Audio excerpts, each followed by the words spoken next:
some people, not me, because I don't want to be sued for defamation, but some people, I'm not saying, I'm just saying.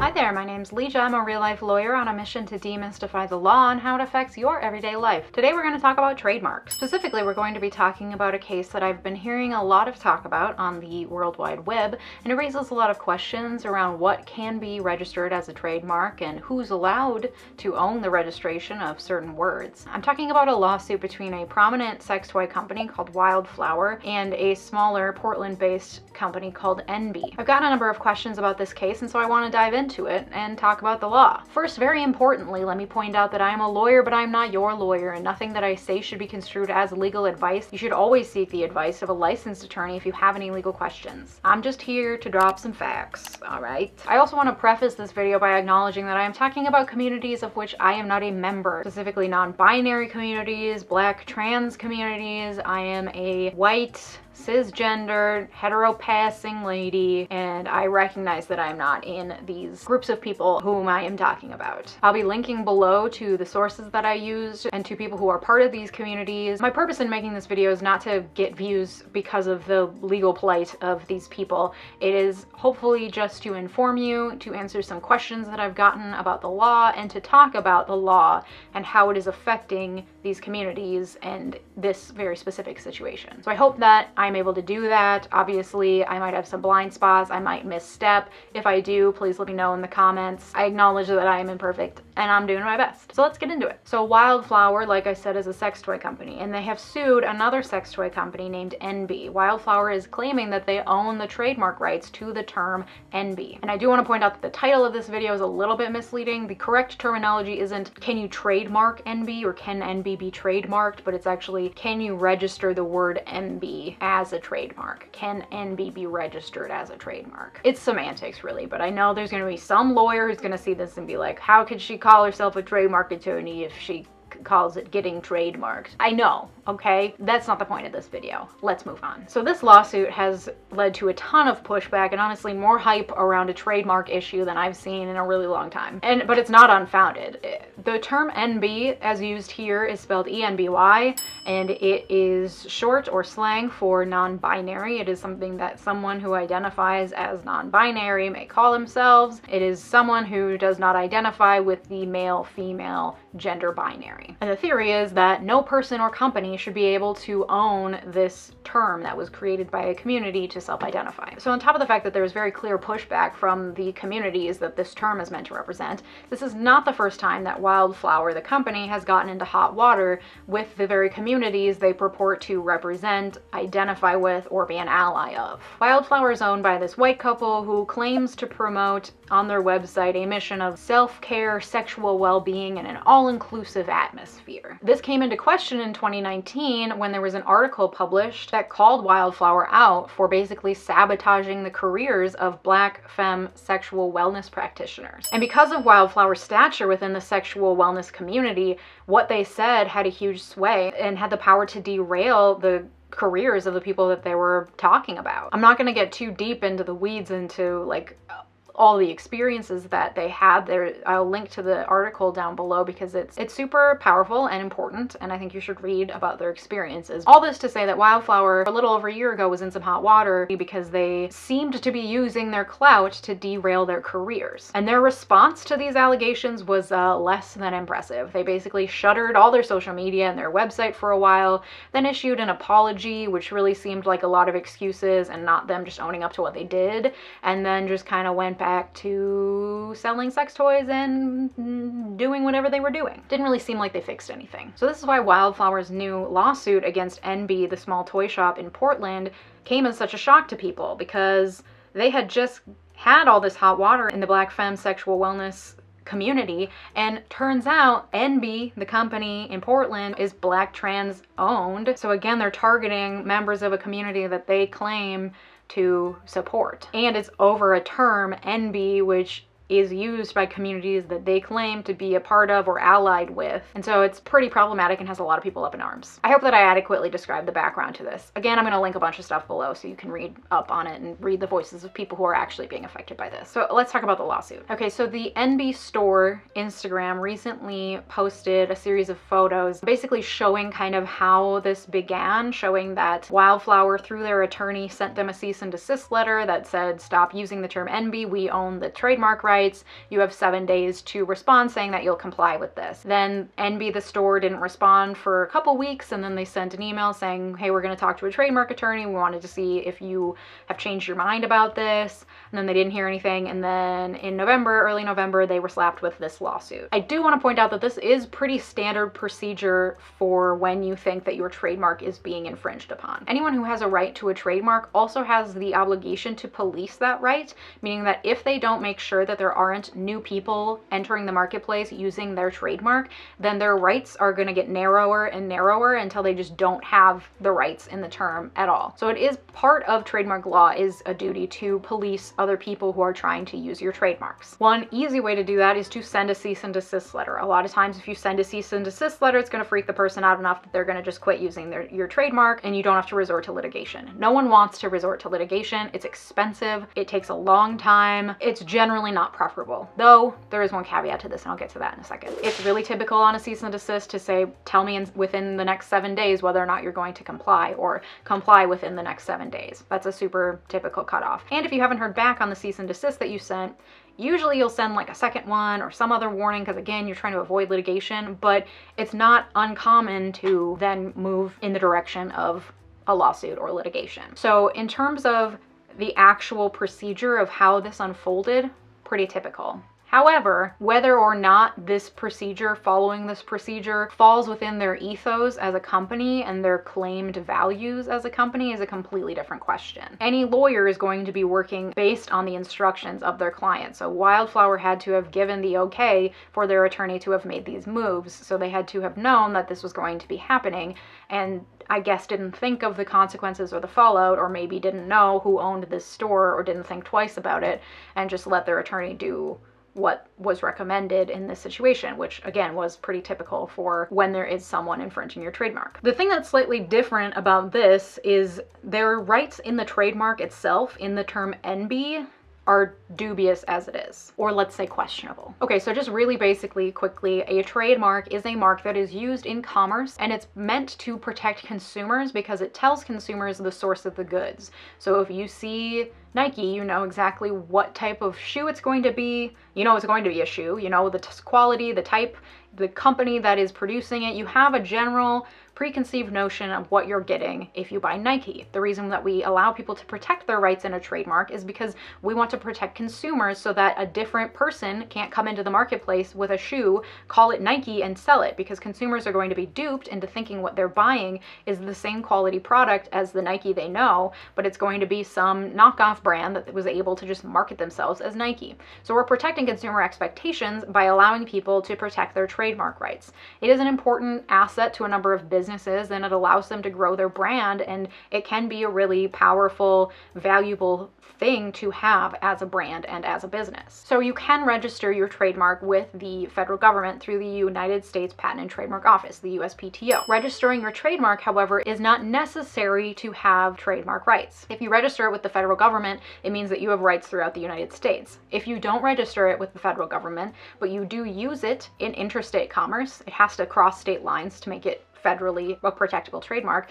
If you use it across state lines to sell your products, then you have what's called common law trademark rights in the mark wherever it is that you are using it. So even if you aren't registered with the USPTO, you can still have rights in a mark that you are using in commerce that is limited to the geographic area where you're selling. So you have to be selling in an area if you want to sue someone for using that mark in that area. Additionally, when you do register your mark with the USPTO, you can do it in a number of ways, two of which are important here. One, you can register it just a regular registration saying that you are currently using the mark in commerce. You tell them when you started using the mark in commerce, and then you send them the information about the mark and how it's going to be used in commerce, like what goods or services will be attached to the mark.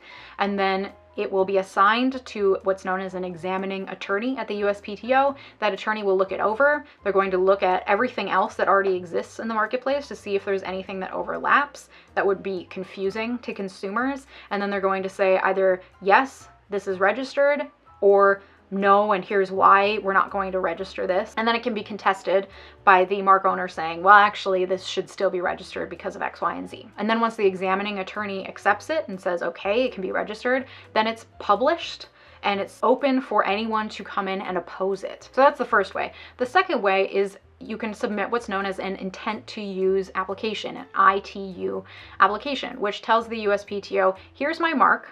I haven't started using it yet, but I have a genuine intent to use it at some point in the near future. You send that information to the USPTO and it basically gives you a head start on getting registered with your trademark. And then once you actually start using the mark on your goods in commerce, you send them what's known as a specimen of use, basically a picture or something proving that you're using the mark in connection with the goods like you promised. And then the USPTO says, great, and then you're registered. So that's a little bit of background. And I'm sorry if that went too fast or it was confusing, but just to give you a background of kind of how trademark law works at a really basic level. Interestingly, back in January of 2019, Wildflower submitted an application with the USPTO for the term Enby on an intent to use basis. Another important thing to know about trademark law is that you cannot get a registration on a mark that is merely descriptive of the goods or services that you are providing. So for example, if you wanted to open an apple stand and you wanted to sell apples, you could not name your stand Apple and then try to register that as a trademark for your apples at the USPTO. Why is this? Because we don't want to give vendors in the marketplace a monopoly over a word that just describes what they're selling, because then no one else who sells apples could use the word to describe what they're trying to sell. It would give an unfair monopoly to someone in the marketplace. However, if you want to use the word Apple to sell computers, for example, that is not descriptive of the product that you're selling. An apple does not describe a computer. It takes an imaginative leap on the part of the consumers to think Apple means that they're selling computers. So we allow Apple to have a monopoly over using the word Apple to sell computers because we're not worried about that being restrictive to other vendors. They can name their companies of tech whatever they want. No consumer is going to get confused when they see Apple, the tech store, and think, oh, can I go in there and buy apples? You know? So we're less concerned about Apple having a monopoly over Apple for tech than we would be about you registering the word Apple to sell apples. Does that make sense? Okay, so here, examining attorney rejected the application because they said the term Enby refers to non-binary people who do not identify on the male-female gender binary, and this sex toy, the sex toy that they're marketing, is meant to be used by people who identify as Enby. Therefore, the term Enby is merely descriptive of the end user of the product, and we don't allow for marks that are just descriptive of the product itself to be registered. We don't want to give you a monopoly over the term Enby because it is used to describe the people who are going to use it, and it is not indicative of the brand itself or the source of the product. Obviously, Wildflower didn't agree with this, and so they responded. They contested that rejection of their application, and they said, the term Enby does not describe the goods, nor does it identify the intended user. When used in relation to the goods, the consumer would need to use some imagination, thought, or perception, and would understand that the mark suggests that the goods themselves are non-binary and intended for all, not that the goods are intended for non-binary individuals. Which is an interesting argument because they're basically saying that the term Enby isn't descriptive of the end user, it's descriptive of the goods, which is also not allowed in trademark law. And they're saying that it would take some sort of imaginative leap on the part of the consumer to know that the term Enby applied to sex toys would mean non-binary and would mean that the sex toy is non-binary and therefore meant for all, which completely overlooks the importance that the term Enby has taken in general lexicon, to where the average consumer of a sex toy, especially meant for non-binary folks, probably would immediately know that the term Enby means non-binary and interpret that to mean that this sex toy is for non-binary individuals or is non-binary and therefore open to all uses of all individuals. So basically, Enby is to a non-binary sex toy what Apple is to an Apple stand. It's just describing the product. And granting trademark rights to the term Enby for sex toys would unfairly give Wildflower a monopoly over this descriptive word. And it would inhibit competition, which is literally exactly what's happening with this lawsuit. Okay, so they submitted this argument to the USPTO in 2019. The USPTO didn't buy it, and then they just didn't respond, so the mark was considered abandoned in the USPTO. So fast forward to October 2020, and they submitted another application for the term Enby for use in connection with sex toys. This time it was not an intent to use application, it was an application stating that they were already using it. And it's true, they started selling their Enby sex toy back in around June of 2019. And when I just said they just started selling their Enby sex toy, at least in my mind, when I say Enby sex toy, I think of just a general category of sex toys, like non-binary sex toys for non-binary folks or for non-binary uses. Like, I'm thinking of a category of sex toy, not of a specific sex toy developed by Wildflower. You know what I mean? And this is exactly illustrative of the point that I was making before. Can you see how dangerous it would be if one company got a monopoly over something that generally categorizes a type of sex toy, like Enby sex toy, because it would allow them to prohibit a ton of competition. So the only difference I could see between their January 2019 application and their October 2020 application is that the first one was on an intent to use basis, and the second one stated that they were already using it. That does not cure the fact that the examining attorney in the previous application said that Enby is a descriptive term that cannot be registered with the USPTO. I'm not really sure what their end game is here. I'm not sure if they're hoping to find an examining attorney this time that just doesn't understand what the term Enby is, but they could still search the records, and they will search the records and see that it was already rejected. I truly cannot wrap my head around why they would submit another application in this situation. There is a situation where you can overcome this descriptiveness block with your product and your mark, and that is through what's called acquired distinctiveness. So if you have a mark that is so well known that when people see it, they just automatically know that it is your product and coming from your source, you can overcome any sort of descriptiveness challenge, meaning that even if it's just describing your product, if the average consumer looks at that and knows the exact source of the product, knows that it's Wildflower Sex, that is selling that specific Enby sex toy, then you can overcome that because you've acquired distinctiveness. You've acquired a distinctive place in the market despite using this descriptive term. For example, American Airlines. That literally just describes the geographic location and what they do. They're an airline in America, American Airlines. It just describes the services that are being provided. However, when I say American Airlines, you know exactly what I'm talking about. You knew the brand I'm talking about. You could probably picture their logo. You probably have preconceived notions about the type of service you are going to or not get when you're aboard an American Airlines flight. You know exactly what I'm talking about. You know the brand I'm talking about when I say American Airlines. They have acquired distinctiveness despite just being descriptive of the products or services that they're offering. So Wildflower, as far as I can tell, is claiming that they have acquired distinctiveness with their Enby sex toy, meaning that as an average consumer of sex toys or non-binary sex toys, you, if you are that consumer, would automatically know if I say Enby sex toy, exactly the toy I'm talking about and the brand Wildflower Sex. Something tells me that's not the case. They started selling this thing back in June or July of 2019, so it's had about a year and a half to gain that acquired distinctiveness. However, it takes time to gain acquired distinctiveness, and I think they would be hard-pressed to prove that they have acquired the distinctiveness that they are claiming. I don't know though, that's something that has yet to be said. So like I said before, even if you don't have a registered trademark through the USPTO, you can still acquire trademark rights through what's known as the common law by selling your products using that mark over interstate commerce. And that's what Wildflower is claiming here, and that's not incorrect. I'm assuming they are selling their products across state lines, they're advertising it on their website, and they claim in their lawsuit against Enby the store that they are selling these products across state lines, including in Oregon, where Enby is located. However, even if they are claiming that they do have common law rights in this mark because they're using it to sell goods across state lines, that still doesn't overcome this descriptiveness issue. You just can't own a mark when it's merely descriptive. So the fact that an examining attorney already found it to be merely descriptive is pretty damning for their case. And whether or not they've gained acquired distinctiveness through the sale of the mark remains to be seen. That's something that would have to be proven in court through the use of things like sales charts, consumer surveys, and things like that. So again, because they don't have federal trademark rights, what they're doing in this lawsuit against Enby is they're claiming, under the Lanham Act at least, which is the federal act that governs trademarks, they're claiming false designation of origin, meaning basically they're confusing consumers because consumers are going to look at their store name and think that they're somehow associated with Wildflower Sex because Wildflower has been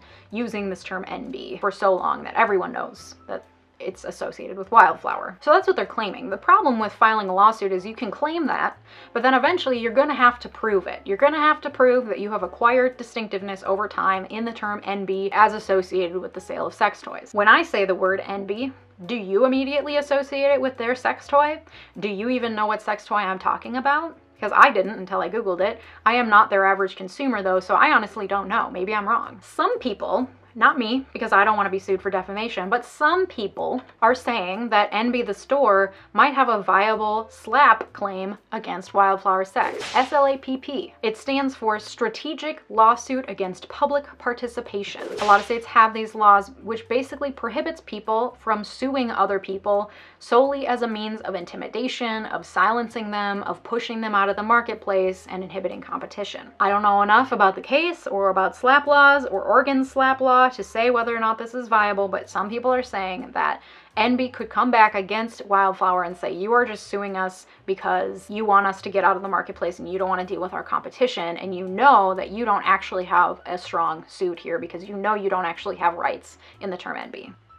I'm not saying, I'm just saying. Enby the store via GoFundMe has raised over $25,000 for its legal defense fund. I'll link it down below in case you're feeling generous. They have 21 days to respond with an answer or with a motion to dismiss. So that means that by December 8th, they have to respond one way or another to this lawsuit. And I will definitely be keeping my eyes on this case as it moves forward, as I'm sure all of you will as well. And of course, this case kind of opens a can of worms in terms of questions of like property ownership and how capitalism fits in with gender identity and sexuality identity, and just honestly any personal identifier, any term that is used by people to empower them to identify themselves. Generally speaking, that probably shouldn't be owned, right? Does capitalism fit with that idea? It's an interesting question.